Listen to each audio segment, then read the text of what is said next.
Okay, so I talk a lot about foundational health. And what I mean by that is having a strong foundation for your health to grow, because all health comes from within. Like, there's no doctor or healer that can actually heal you. All your healing comes from inside. So in order to have a strong health foundation, well, strong health foundation is like a strong foundation for anything. Like, if you're building a building, you want to have a strong foundation for that, because if you don't, then the walls aren't going to sit right, and so the windows aren't going to work right, and the doors aren't going to open and close like they should, and so on. So a strong health foundation is the same kind of thing. You got to have that strong foundation for all the other parts of your health to work.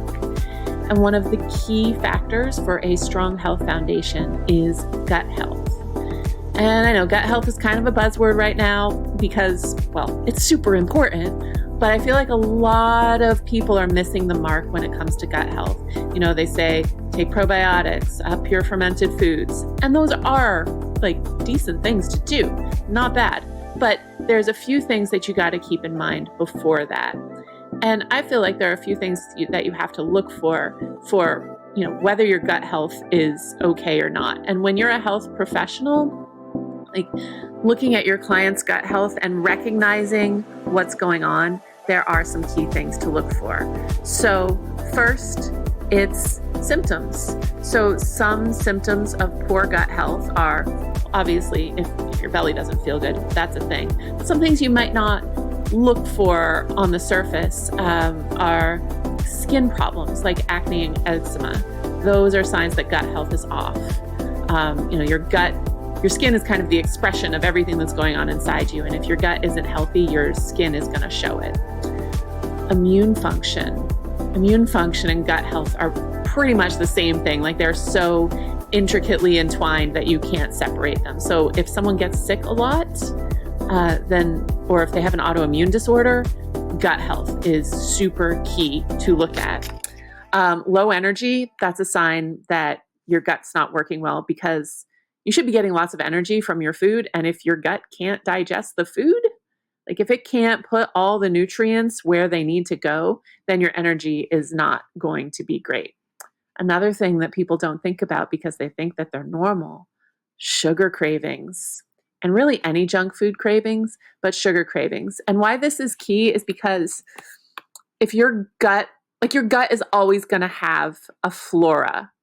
So bacteria, viruses, even some parasites are going to be in there. And those parasites, I know they're seen as bad, viruses too, but they're also like an integral part of healthy gut if they're the right ones. So there's going to be stuff like that in there, and that's okay. But if you have sugar cravings or junk food cravings, that means that there's junky flora in there. And so those need to be taken care of. That's why often probiotics don't really work, or they can cause more upset, because the probiotics, yeah, good flora going in there. But if the junk flora is already established, the probiotics are essentially going head to head, fighting a war in there, trying to get themselves established. And, you know, the junky stuff is already there. So it's got a foothold, and it's much harder to address that. The next key thing when it comes to gut flora is the history. So I know for myself, I took lots of antibiotics when I was a kid. I grew up in the 80s, and those were just what you did for everything. So if someone's ever had antibiotics in their life, their gut flora has been disrupted. And a lot of people are like, oh no, I haven't had antibiotics since I was a kid, I'm fine. No, because those antibiotics killed off all the good stuff when you were little. And since then, it's been repopulated by stuff, because it's never going to be a vacuum. You're always going to have gut flora. And if it's not healthy gut flora, you're going to have some problems. So antibiotics kill off the good gut flora. The next thing that is a huge concern is chlorinated water. Fluoride's a problem too, but chlorine, I mean, it's meant to kill off bacteria and viruses and stuff. So when you consume that, it does that to your gut. And like I said, that vacuum Like it's never a vacuum. You're going to kill that off, and it's likely going to be replaced by junky stuff. So chlorinated water, terrible for your gut health. Alcohol is also used to kill bacteria. And so any alcohol consumption, like really ever in your life, that's going to disrupt your gut flora. And if you're a regular drinker, then your gut flora is going to be really off.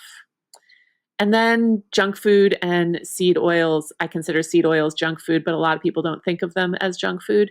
But they feed the bad bacteria, and the more you eat of those, the more you're going to crave them because they're making that bad bacteria grow. So those are some key things in the health history to ask, because a lot of people don't think of them as significant in a health history, but they really are, because they determine how healthy your gut is going to be. And gut health is key for any sort of any set of symptoms, any autoimmune diagnosis or chronic illness. You're not going to heal completely if your gut health is off.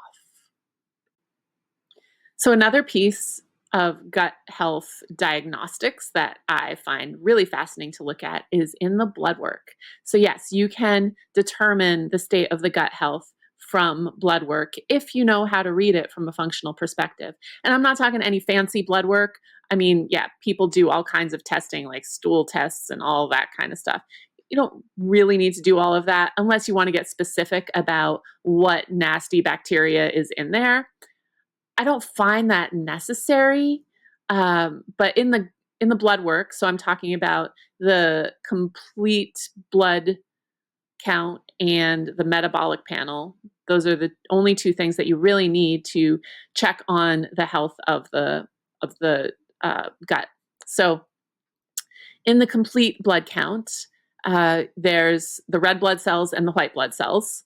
And there's a lot of good things in the red blood cells that are super important for foundational health, but not necessarily for gut health. So we're going to talk about the white blood cells today.